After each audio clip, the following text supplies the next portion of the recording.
ఈరోజు చాలామంది కుటుంబాల్లో ఓటము జరిగిపోతుంది. నీ ఇష్టానుసారంగా ఆలోచిస్తున్నావు, నీ నీ నీ నీ ఇష్టానుసారంగా నిర్ణయం తీసుకుంటున్నావు, నా ఇష్టం అనుకుంటున్నావు, నా ఇష్టానుసారంగా జరగాలనుకుంటున్నావు. తల్లిదండ్రులకి ఇష్టమైనది, తల్లిదండ్రులకి ఏంటన్నది, మంచి చెడ్డ అన్నది అడగకుండా నువ్వు ఇష్టానుసారంగా చేస్తున్నావు. ఓ తల్లిదండ్రులు మంచి సలహా ఇస్తారు కదా, తల్లిదండ్రులు వాళ్ళకి అనుభవాలు ఉన్నాయి కదా, తల్లిదండ్రులు వాళ్ళు కష్టమేంటో నష్టమేంటో అనుభవాలు తెలుసుకున్నారు కదా, ఏది మంచో వాళ్ళకి తెలుసు కదా.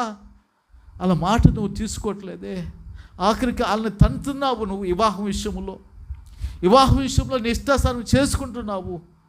కొన్నాళ్ళు ఆ ప్రేమ ఉంటుంది, ఆ కొన్నాళ్ళు ఆ ప్రేమ తొలగిపోతుంది. ఆ కొన్నాళ్ళు అయిపోయిన తర్వాత విడాకులు తీసేసుకుంటున్నావు. ఎక్కడ నీలో చేయమంటుంది?